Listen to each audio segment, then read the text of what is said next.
Hi everyone. So a research from Indian Dietetic Association reveals that 84% of Indians are deficient in protein, and out of that 93% of the Indians are not even aware of their body's protein requirement. And therefore I decided to talk all about protein today. The requirement for us. Why is protein important? What is protein? The sources of protein, and what happens if you overdo protein. So if you're someone who's been confused about the protein requirement or the sources of protein, or if you're dealing with protein deficiency, watch it till the end. Share it with your family and friends so that they could also benefit. Now, let's start with understanding what is protein and why is it so important. So actually we're made up of protein. Protein is the most important building block of our bodies. We possibly cannot function without proteins. Our muscle, tendons, joints, ligaments, hair, skin, nails, neurotransmitters, enzyme, hormones, everything is made up of protein. Each cell of our body is made up of protein, and thereby it plays a very, very crucial role in the functionality of human body. Now, proteins are made up of these small molecules called amino acids, and there are certain amino acids which our body can generate, and thereby we don't need to worry about them. And then there's a set of amino acids which our body cannot generate, and therefore we must get them through our food, which are also called essential amino acids. Now, if you look at animal protein or eggs, they have all the essential amino acids in the right ratio, and that's why animal protein and eggs are called complete protein.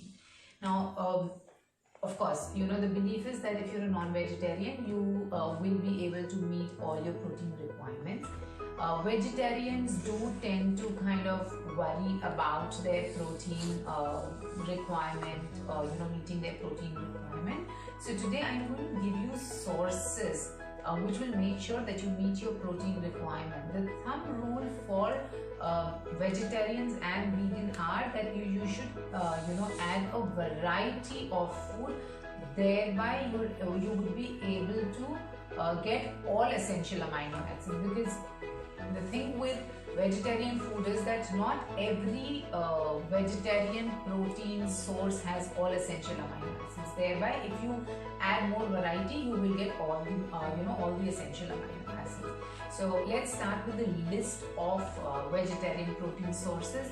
So we have all the pulses and legumes, which are the dals, chana, chola, rajma, the beans, all of that. And then we have milk and milk products like milk, cheese, paneer, curd. We have nuts and seeds, then we have nut milk, nut butter.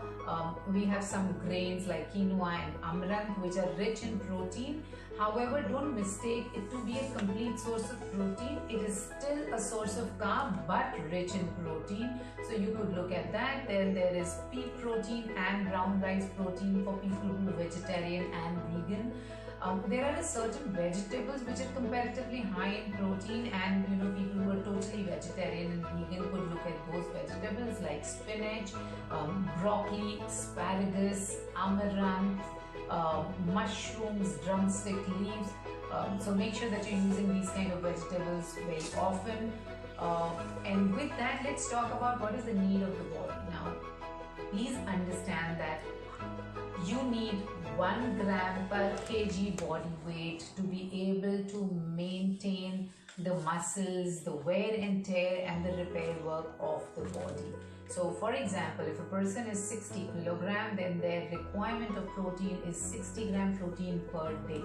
Now, this could change for certain individuals depending on their profession, on the kind of, medical conditions. So for example, if somebody is into heavy bodybuilding or athlete, their protein requirement would be different.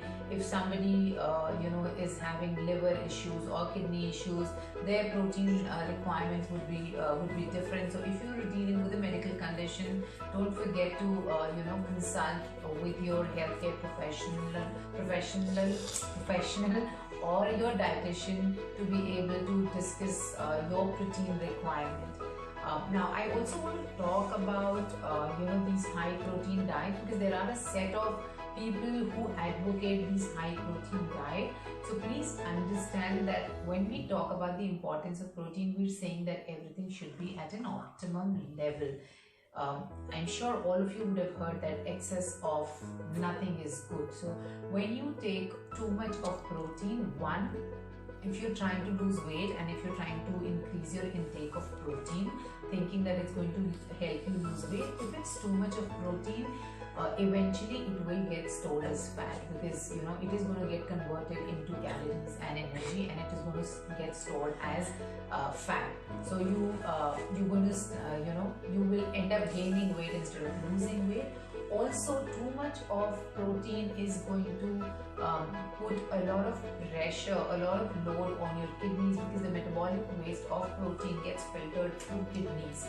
So thereby, if you're taking too much of protein, your kidneys are going to take a toll, so you need to be careful. Also, there are a few other side effects of too much of protein, which include bad breath, constipation or diarrhea, calcium loss sometimes in the body, and dehydration. So make sure that you're taking the right amount of protein, not too much, not too less, because we've just discussed the importance of protein and what can happen if you overdo. So look at the optimum level. Try and add as many variety as possible. If you're a vegetarian or vegan, even if you're a non-vegetarian, make sure that you are still adding some vegetarian source of protein to your diet. If you have any more questions on this issue of protein, please put them in the comment section and I will get back to you. Don't forget to like, share and subscribe.